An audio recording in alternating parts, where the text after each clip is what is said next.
প্রিয় শিক্ষার্থী, good morning. আমাদের ফিজিক্স ক্লাস আজকে আবার নতুনভাবে শুরু করব।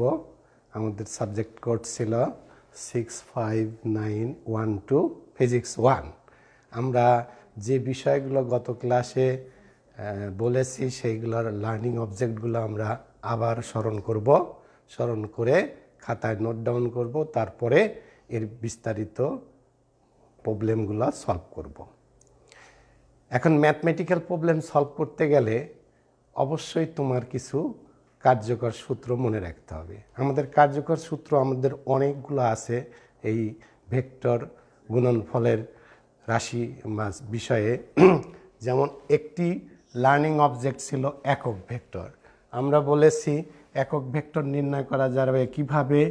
এ একটি ভেক্টর, সেই ভেক্টরকে যদি তার মান দ্বারা ভাগ দেওয়া যায় তাহলে আমরা ওই ভেক্টরটির একক ভেক্টর পাবো। তোমরা এটা যে কোনো ভেক্টরকে, আমরা গত ক্লাসে বলছি একটি ভেক্টর দেওয়া থাকলে সেই ভেক্টরের একক ভেক্টর বের করা যায়। যেমন আমরা যদি বলতাম যে এ একটি ভেক্টর, এরকম তার ভেক্টরের ভেক্টরটা, তাহলে তার একক ভেক্টর আমরা বের করতে পারতাম। কিভাবে? এ ভেক্টর ভাগ এ ভেক্টরের মান। তোমাদের কিন্তু আরও মনে রাখতে হবে একটি ভেক্টরের মান বের করার নিয়মটা কি। একটি ভেক্টরের মান সর্বদাই রুট ওভার তাদের সহগগুলোর স্কয়ার। এখন এই সহগ কাদের সহগ?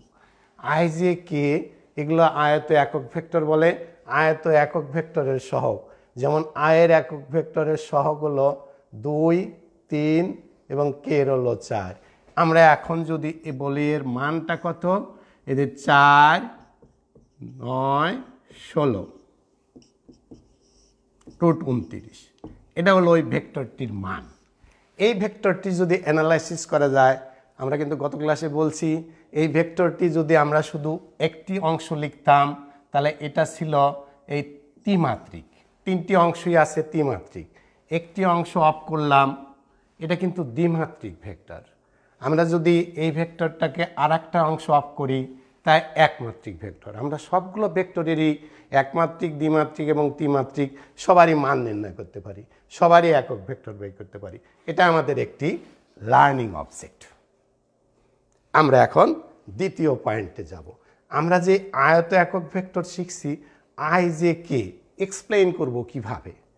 আমরা জেনে গেছি যে এই যে ত্রিমাত্রিক ধারণা, এক্স অক্ষ, ওয়াই অক্ষ, জেড অক্ষ, এই এক্স অক্ষ বরাবর যে ভেক্টরটাকে আমরা ডিফাইন করি আয়ত একক ভেক্টর, তা হলো আই। ওয়াই অক্ষ বরাবর যে ভেক্টরটা অ্যানালাইসিস করি বা আমরা একক ভেক্টর হিসেবে চিহ্নিত করি সেটা হলো জে, এবং জেড অক্ষ বরাবর হলো কে। তাহলে আয়ত একক ভেক্টরটা কি এবং এটা কোন অক্ষ বরাবর কোনটা, এটা আমাদের অবশ্যই ভালো করে মনে রাখতে হবে। এখন আমরা বলবো ডট গুণনফল। আয়ত একক ভেক্টরগুলোর কিন্তু ডট গুণনফলও আছে, ক্রস গুণনফলও আছে। আমরা গত ক্লাসে দেখাছি I dot I, J dot J, K dot K সমান 1। এখন যদি বলা হয় এই 1 কেন, প্রমাণ করো। We can prove that. First we have to take the formula. ফর্মুলাটা কি? আমরা জানি আই ডট আই সমান আই, আই এর মান, জে এর মান, খেয়াল করো, কস থিটা। এখানে আই এবং আই একই দিক আছে, তাই কস 0, অর্থাৎ একই অক্ষ বরাবর দুটি ভেক্টর থাকলে তাদের অন্তর্ভুক্ত কোণ কত? 0, তাহলে কস 0। তাহলে আই এর মান 1, জে এর মান 1, কস 0 এর মান 1। এখন কি দাঁড়ালো? তাহলে এভাবে আমরা অন্য অন্যগুলোও প্রমাণ করতে পারবো। তাহলে প্রমাণ করার জন্য আমাকে মনে রাখতে হবে যে ডট গুণনফলের যে একটি সূত্র আছে, মেইন সূত্রটা কি, যে আমরা জেনে গেছি মূল ভেক্টরটার ডট গুণনের সূত্র হলো এ ডট বি। এর মূল সূত্র কি ছিল? এর মান, বি এর মান, কস থিটা। এখন অনেকেই জানো না যে কস থিটাটা কি। এবং এ এবং বি ভেক্টর দুটি ক্রিয়ারত অবস্থায় যে অন্তর্ভুক্ত কোণ থাকে সেই অন্তর্ভুক্ত কোণকেই cos থিটা বলা হবে। তাহলে আমাদের এখানে আই এবং আয়ের সাথে আই এবং আয়ের সাথে এটা আই এবং আয়ের সাথে অন্তর্ভুক্ত কোণ ছিল হলো 0 ডিগ্রি। তাই আমরা আয়ের মান 1, আয়ের মান 1, cos 0 ডিগ্রি 1, আমরা গুণন করে পেলাম 1। তাহলে আমরা আই ডট আই সমান 1 অনুরূপভাবে প্রমাণ করতে পারি J dot J K dot K equal to 1। এটা তোমার একটি লার্নিং অবজেক্ট। এখন তোমাকে আর কিছু ডিসিমিলার আমরা যদি বলি, ডিসিমিলার ডট, এটা ছিল সিমিলার ডট। সিমিলার কেমন করে? যে একই জিনিস, অর্থাৎ আয়ের সাথে আই, জে এর সাথে জে, কে এর সাথে কে, এই জন্য একে আমরা বলবো সিমিলার ডট। আমাদের মূল ফর্মুলা কি?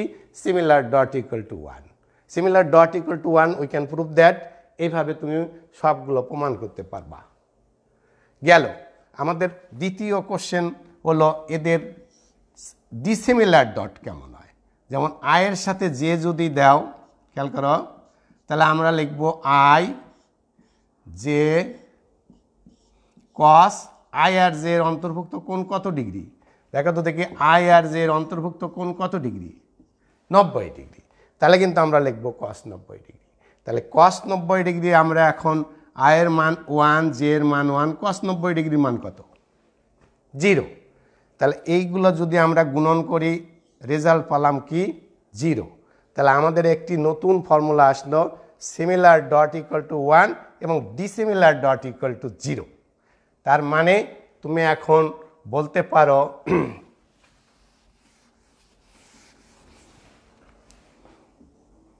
I dot J, J dot K, K dot I ইত্যাদি,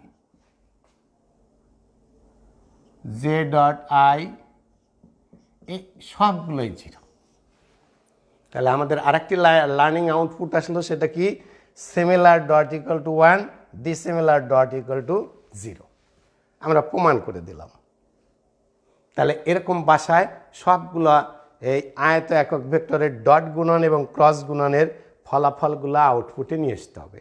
হ্যাঁ, আমরা ডট গুণন দেখিয়েছি, এখন আমরা ক্রস গুণনটা দেখাবো।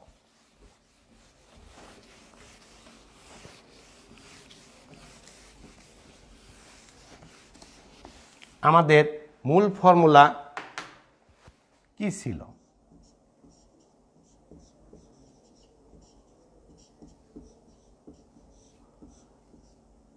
এর মান, বি এর মান, সাইন থিটা, আমরা একটা ভেক্টর চিহ্ন দেব।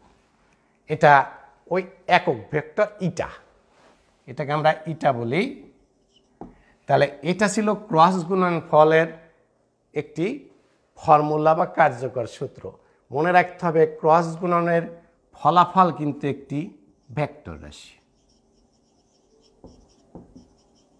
যদি বলা হয় ক্রস গুণন করলে, দুইটি ভেক্টরকে ক্রস গুণন করলে স্কেলার রাশি পাওয়া যায় না ভেক্টর রাশি পাওয়া যায়, তাহলে আমরা আজকে থেকে জেনে যাব দুইটি ভেক্টর রাশির ক্রস গুণন করলে যে আউটপুট পাবো সে আউটপুট একটি ভেক্টর রাশি। কিন্তু আমরা কিছুক্ষণ আগে দেখছি দুইটি ভেক্টর রাশি ডট গুণন করলে যে আউটপুটটা পাবো, খেয়াল করো, cos থিটা। দেখো এখানে কোনো ভেক্টর চিহ্ন দেওয়া হয়নি, তাহলে এইটা কিন্তু একটি স্কেলার রাশি। তাহলে আমরা একটি কোশ্চেন করতে পারি, দুইটি ভেক্টর থেকে আমরা কিভাবে, দুইটি ভেক্টরের আমরা কিভাবে গুণন করে ভেক্টর রাশি পেতে পারি, দুইটি ভেক্টরের গুণন করে আমরা কিভাবে স্কেলার রাশি পেতে পারি। তাহলে আমাদের মনে রাখতে হবে, দুইটি ভেক্টরকে ভেক্টর গুণন করলে আমরা ভেক্টর রাশি পাবো, এবং দুইটি ভেক্টরকে আমরা যদি ডট গুণন করি, এই ডট গুণনের কিন্তু অনেকগুলো নাম আছে, একে স্কেলার গুণনও বলে। এইটার নামই ডট গুণন, এইটার নামই স্কেলার গুণন, এইটার নামই অদিক গুণন। তাহলে এই যে বিভিন্ন বই বিভিন্নভাবে লিখছে তোমরা উল্টাভাবে বুঝবে। ডট গুণনও যেটা, স্কেলার গুণনও সেটা, এবং অদিক গুণনও সেটা। অদিক গুণন একটি স্কেলার রাশি। তাহলে আমরা দুটো ভেক্টর থেকে ভেক্টর রাশিও পেতে পারি, দুটো ভেক্টর থেকে আমরা স্কেলার রাশি পেতে পারি। তোমাদের মূল পড়া ছিল ডট গুণন এবং ক্রস গুণন। তাহলে আমাদের ডট গুণন এবং ক্রস গুণন ভালোভাবে মনে রাখতে হবে। এটা আমাদের গত ক্লাসেও ছিল, আমরা আবার রিপিট করলাম। তাহলে এখন যদি বলা হয় দুইটি ভেক্টরের অন্তর্ভুক্ত কোণ বের করো, খেয়াল করো, দুইটি ভেক্টরের অন্তর্ভুক্ত কোণ বের করো।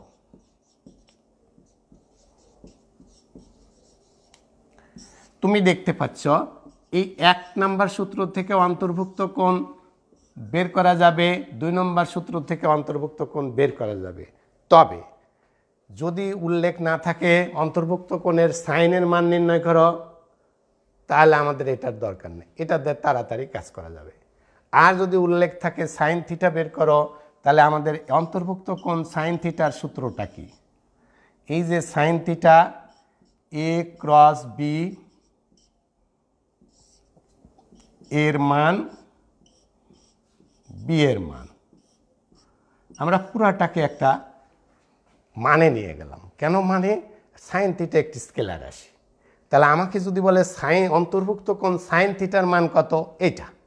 এখন যদি বলে থিটার মান কত, মনে রাখতে হবে থিটা সমান সাইন ইনভার্স আমরা যে জিনিসটা উপরে লিখছি ওইটাই আবার লিখতে হবে। তাহলে মনে রাখতে হবে যে আমরা অন্তর্ভুক্ত কোণ কিন্তু সাইন থিটা না, অন্তর্ভুক্ত কোণ কিন্তু থিটা। তাহলে অন্তর্ভুক্ত কোণ যদি বলা হয় অন্তর্ভুক্ত কোণের সাইন থিটা বের করো, তাহলে দিস ফর্মুলা। আর অন্তর্ভুক্ত কোণের থিটা বের করো, এই যে থিটা। ওই মানে এই জিনিসটা আবার লিখতে হবে। আচ্ছা, আমরা তাহলে অন্তর্ভুক্ত কোণ ক্রস গুণন থেকেও বের করা শিখলাম, আমরা ডট গুণন থেকেও বের করতে পারবো।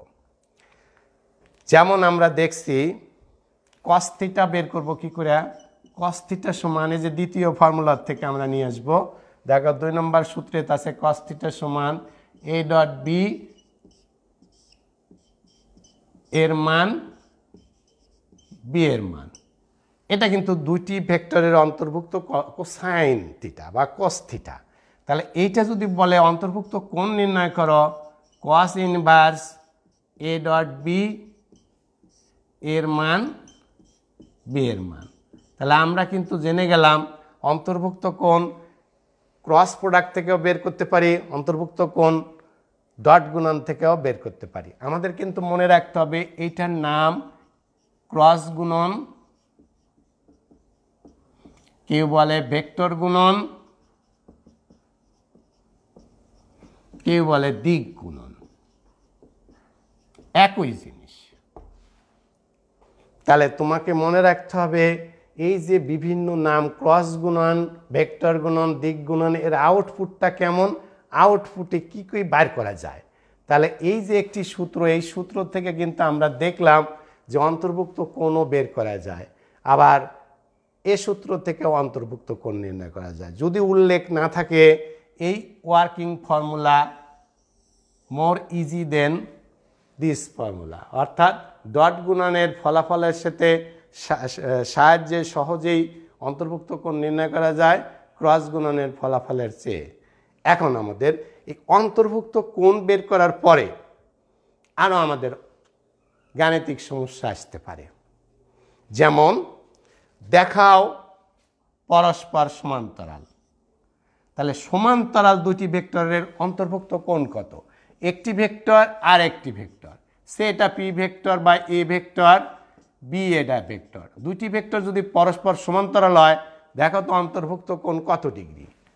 নিশ্চিত 0 ডিগ্রি।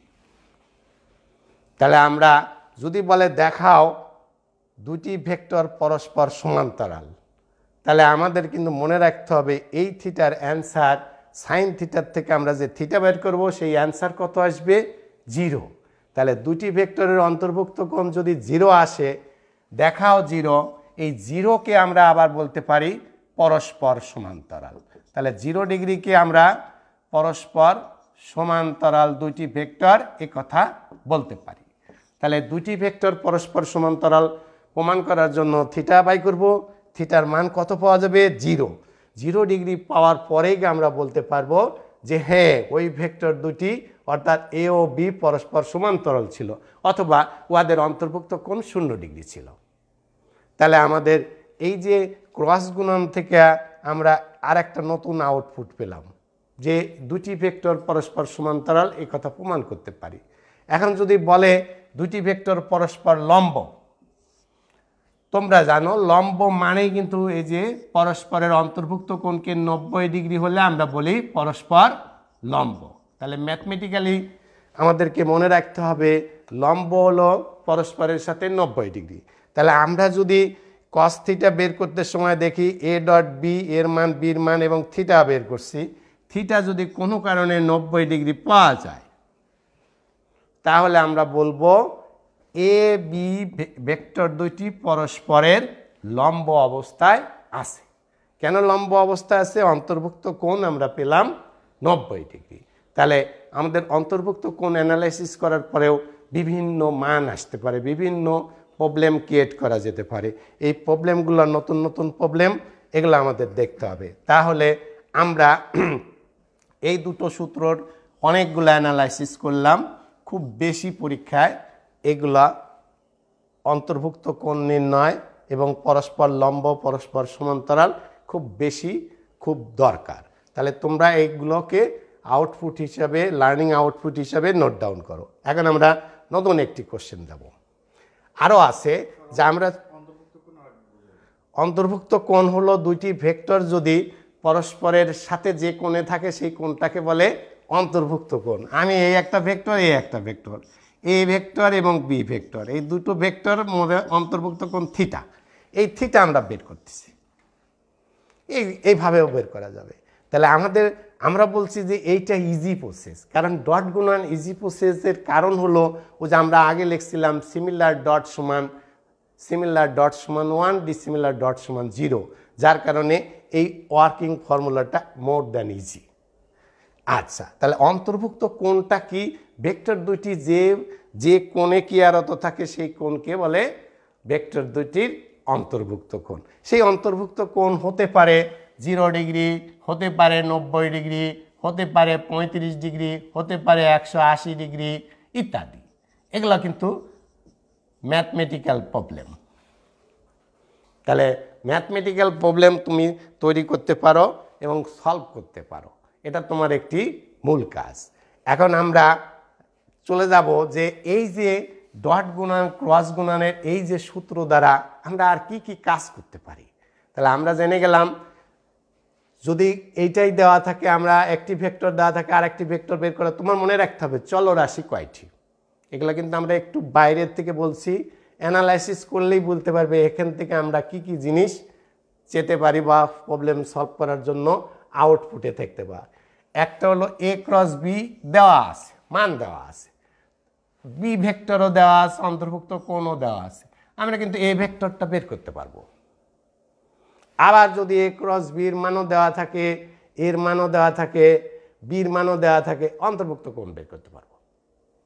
তাহলে এই যে ভেরিয়েবল, অর্থাৎ ম্যাথমেটিক্যাল প্রবলেম সলভ করার জন্য ভেরিয়েবল অ্যানালাইসিস করতে হবে। ভেরিয়েবল কোনগুলা?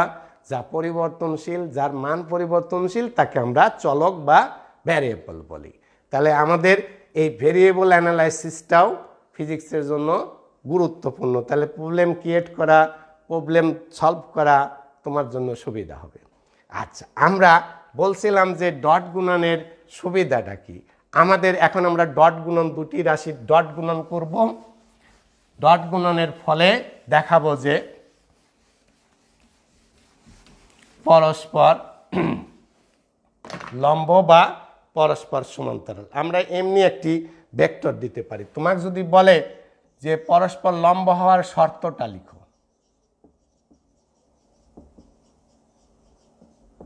তাহলে দুটি ভেক্টর পরস্পর লম্ব হবার শর্তটা কি? এইটা আসবে। এখন যদি বলে দুটি ভেক্টর সমান্তরাল হবার শর্ত কি?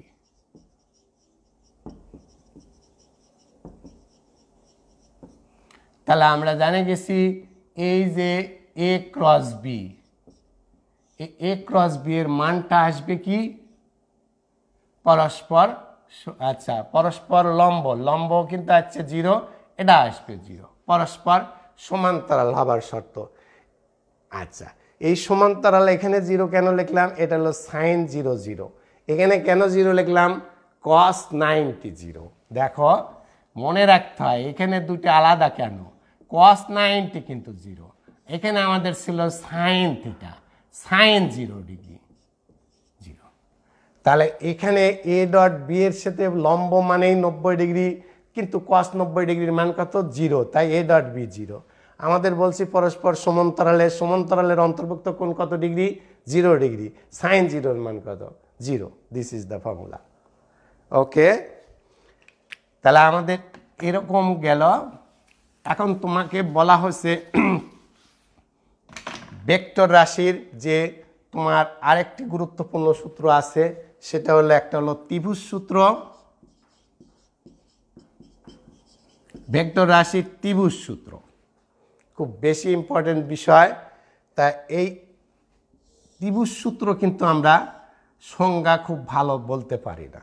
তাহলে আমরা যদি একই ক্রমে দুইটি ভেক্টরকে সূচিত করি, সে একটি ত্রিভুজের এ বি সির এ বাহু, এ বি বাহু দ্বারা পি ভেক্টর, বিসি বাহু দ্বারা কিউ ভেক্টর, দেখো খেয়াল করো যে একই ক্রমে আছে, তাহলে ওই বিন্দু থেকে অঙ্কিত বিপরীত বাহুটি, ওই ত্রিভুজের বিপরীত বাহুটি অর্থাৎ এসি উহাদের লব্ধির মান ও দিক নির্দেশ করবে।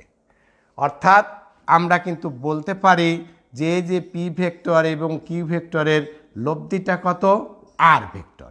এটা হলো ত্রিভুজ সূত্র। কার ত্রিভুজ সূত্র, দুইটি ভেক্টরের ত্রিভুজ সূত্র। এখন এই ত্রিভুজ সূত্র নিয়ে আমাদের অনেক সমস্যা আছে, অনেক কোশ্চেন আছে।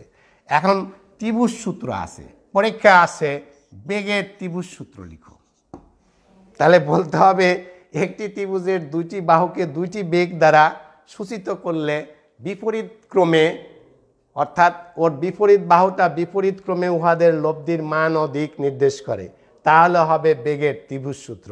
যদি বলে বলের ত্রিভুজ সূত্র লিখো, তাহলে আমাকে কিন্তু এই দুইটি কি বল বলতে হবে। ত্বরণের ত্রিভুজ সূত্র লিখো, কারণ আমরা জেনে গেছি দিক রাশির ত্রিভুজ সূত্র, দিক রাশির ত্রিভুজ সূত্র একইভাবে প্রযোজ্য বেগের ত্রিভুজ সূত্র, বলের ত্রিভুজ সূত্র, ত্বরণের ত্রিভুজ সূত্র ইত্যাদি। তাহলে আমাদের কিন্তু এখানে একটু ভালো মনোযোগ দিতে হবে যে দিক রাশির ত্রিভুজ সূত্রকে আমরা বলতেও পারি, যদি বেগ বলি বেগের ত্রিভুজ সূত্র হবে, যদি ওই রাশি দুইটিকে বল বলি বলের ত্রিভুজ সূত্র হবে, যদি ত্বরণ নামে অভিহিত করি তাহলে ত্বরণের ত্রিভুজ সূত্র হবে। অর্থাৎ এইটা হলো ত্রিভুজ সূত্র। এই ত্রিভুজ সূত্রের কিন্তু বিপরীত সূত্র আছে। আমি যদি একটি ত্রিভুজের তিন বাহু বরাবর একই ক্রমে তিনটি বাহু দ্বারা তিনটি ভেক্টরকে সূচিত করি, খেয়াল করো, দেখো একই ক্রম কি, এই ক্রমটা একই দিকে গেছে, এই ক্রমটা কি ছিল, এই দিকে গেছে, ভেক্টরটা আছে এই দিকে, ক্রমটা অর্ডারটা দেখতে হবে। তাহলে এটা হলো ত্রিভুজ সূত্রের বিপরীত সূত্র।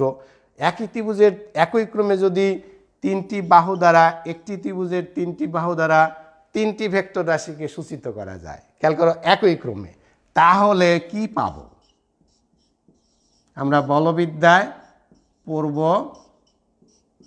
আউটপুট কি পাবো, 0। এর মূল কারণটা যদি তুমি ব্যাখ্যা করো তাহলে কিন্তু ব্যাখ্যা করে এটা প্রমাণ করে দিতে পারো।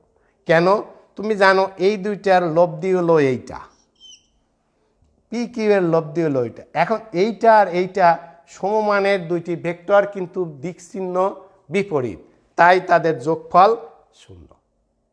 তাহলে P plus Q plus R equal to 0 যদি একই ক্রমে তিনটি ভেক্টর একটি ত্রিভুজের তিন বাহু দ্বারা সূচিত করা যায়। এখানে তিন বাহু কি কি, এবি বাহু বরাবর পি কিউ ভেক্টর, বিসি বরাবর কিউ ভেক্টর এবং সিএ বরাবর আর ভেক্টর আছে। তাই আমরা লিখছি পি প্লাস কিউ প্লাস আর। তুমি বাহু দ্বারাও প্রকাশ করতে পারো, যেমন এ বি বাহু যোগ বিসি বাহু ভেক্টর চিহ্ন দেব সি এ বাহু সমান 0। তাহলে এটা ছিল ত্রিভুজ সূত্র। এটা হলো ত্রিভুজ সূত্রের আমরা আরেকটা নতুন অংশ দেখলাম, যে একই ক্রমে যদি 3টা দ্বারা সূচিত করা যায় তাহলে ওই ত্রিভুজ সূত্রের রেজাল্ট কি দাঁড়ায়। ত্রিভুজ সূত্রের রেজাল্ট দাঁড়ালো P plus Q plus R equal to 0। একই ক্রম হতে হবে, কিন্তু কেউ যদি এই অ্যারো যদি এই দিক দেয় তাহলে কিন্তু দিস রেজাল্ট। তাহলে দেখো একটি অ্যারো কত সুন্দর একটি নতুন ফর্মুলা তৈরি করছে। তাহলে ভেক্টর রাশি চিহ্নিত করার ক্ষেত্রে অবশ্যই দিক নির্দেশন করতে হবে। তাহলে আমাদের বেগের ত্রিভুজ সূত্র, ভেক্টরের ত্রিভুজ সূত্র এবং ত্বরণের ত্রিভুজ সূত্র সম্পর্কে জানলাম। আমাদের আরেকটি সূত্র আছে,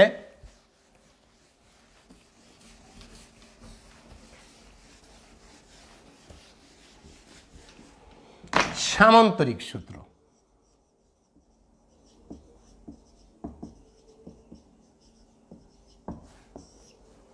আমরা কিন্তু এই সামান্তরিক সূত্র এই নামের সাথেই কিন্তু এর কাম আমরা দেখতে পাচ্ছি যে আসলে এই সামান্তরিক সূত্রের সূত্রটা কেমন হবে। আমরা যদি এ বি সি ডি একটি সামান্তরিক চিহ্নিত করি, এই সামান্তরিক সূত্রটাকে আমরা কিন্তু ভাষায় বলতে পারি না। একটি সামান্তরিকের যদি দুইটি শোণিত বাহুকে, খেয়াল করো, দুইটি ভেক্টর দ্বারা সূচিত করা যায়, আমরা কিন্তু একটি সামান্তরিক এবিসিডি অঙ্কন করছি। এবিসিডি সামান্তরিকের এবি বাহু দ্বারা একটি ভেক্টর পি ভেক্টর এবং এডি বরাবর কিউ ভেক্টর সূচিত করছি। সামান্তরিক সূত্র অনুসারে ওই বিন্দু থেকে অঙ্কিত সামান্তরিকের কর্ণটি, এটা কিন্তু কর্ণ, এসি কিন্তু কর্ণ, উহাদের লব্ধির মান ও দিক নির্দেশ করে। তাহলে সামান্তরিক সূত্র কাকে বলে? একটি সামান্তরিকের দুইটি শোণিত বাহু দ্বারা দুইটি ভেক্টরকে সূচিত করলে ওই বিন্দু থেকে অঙ্কিত ওই সামান্তরিকের কর্ণটি ওই দুইটি ভেক্টরের লব্ধির মান ও দিক নির্দেশ করে। তাহলে এইটা আমরা যদি আর দ্বারা সূচিত করি, এটা আর, অন্তর্ভুক্ত কোণ সে আলফা। তাহলে আমাদের এই আর এর একটি মান নির্ণয়ের সূত্র আছে। আর এর মান নির্ণয়ের সূত্রটা কি মনে রাখতে হবে? আর সমান √/p² q² 2pq cos alpha. এই আলফাটা কি? ওই দুইটি ভেক্টরের অন্তর্ভুক্ত কোণ। এই যে আমরা দেখাচ্ছি দুটো অন্তর্ভুক্ত কোণ, এটা হলো সামান্তরিক সূত্রের লব্ধি বল। আচ্ছা, এইটা আমরা লব্ধির নামে ডাকি। আমাদের অনেক সময় পরীক্ষা আসে বলের সামান্তরিক সূত্র লিখো, তাহলে কিন্তু এই পি বল কিউ বল বলতে হবে। আমাদের অনেক সময় আসে বেগের সামান্তরিক সূত্র লিখো, তাহলে আমাকে কিন্তু বলতে হবে পি এবং কিউ দুটি বেগ। আমাকে অনেক সময় বলতে হয় ত্বরণের সামান্তরিক সূত্র লিখো। তাহলে এই যে পি কিউ দুটি ভেক্টর রাশিকে দুটি ত্বরণ দ্বারা সূচিত করা যাবে। তাহলে আমাদের অন্তর্ভুক্ত কোণটাকেও সুন্দরভাবে, তাহলে অন্তর্ভুক্ত কোণ দুইটাকে আমাকে সুন্দরভাবে মনে রাখতে হবে কিভাবে আমরা অন্তর্ভুক্ত কোণ নির্ণয় করতে পারবো। তাহলে অন্তর্ভুক্ত কোণকে আমরা এই যে cos আলফা দ্বারা সূচিত করছি, এটা ছিল সামান্তরিক সূত্র। তাহলে দিক রাশির সামান্তরিক সূত্র একই সাথে আমরা বললাম বলের সামান্তরিক সূত্র, বেগের সামান্তরিক সূত্র, ত্বরণের সামান্তরিক সূত্র। তখন যে সূত্রটাই আমাকে লিখতে বলা হয় সেই সূত্রগুলোকে কিন্তু এই যে লব্ধির মান নির্ণয় করতে হবে। এটা কিন্তু লব্ধির মান, লব্ধি বল, যদি বল বলি তাহলে লব্ধি বল, যদি বেগ বলি লব্ধি বেগ, ত্বরণ বলি লব্ধি ত্বরণ।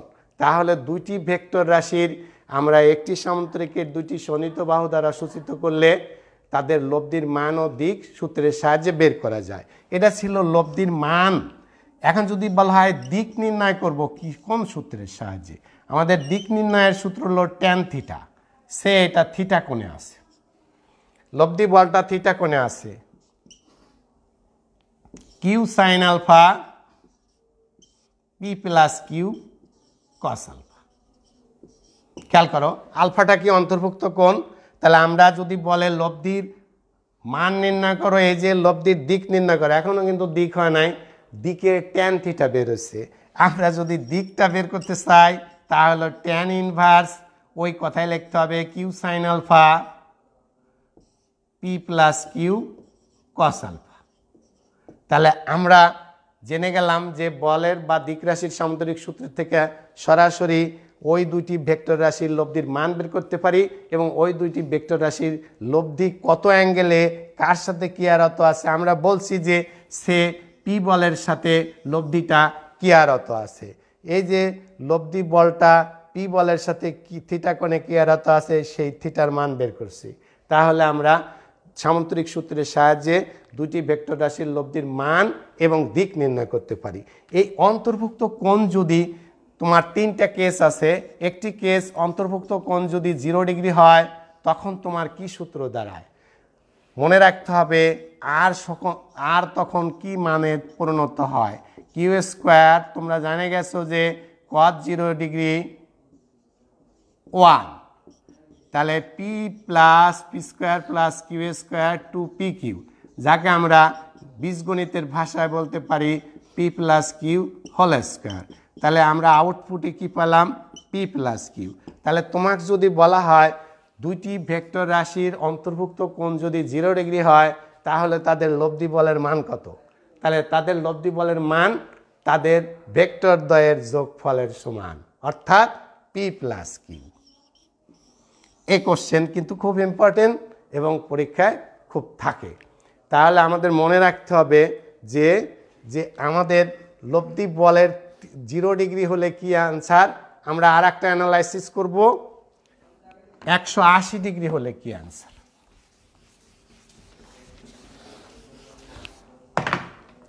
যদি অন্তর্ভুক্ত কোণ 180 ডিগ্রি হয় যদি, তাহলে আমাদের লব্ধির মান কত, P square Q square 2পি Q cos 180 degree. তোমরা জানো কস 180 ডিগ্রির মান -1, তাহলে আমরা পেলাম P square plus Q square -2পি Q. একে আমরা লিখতে পারি P minus Q whole square. আমরা অল্টারনেট সাইন বললাম কি জন্যে, এটা অল্টারনেট সাইন কেন, আমরা জানি না পি বড় কি কিউ বড়, কিন্তু যদি বলা হয় পি গ্রেটার দ্যান কিউ তাহলে আমরা কিন্তু বিয়োগ চিহ্ন দিতে পারতাম।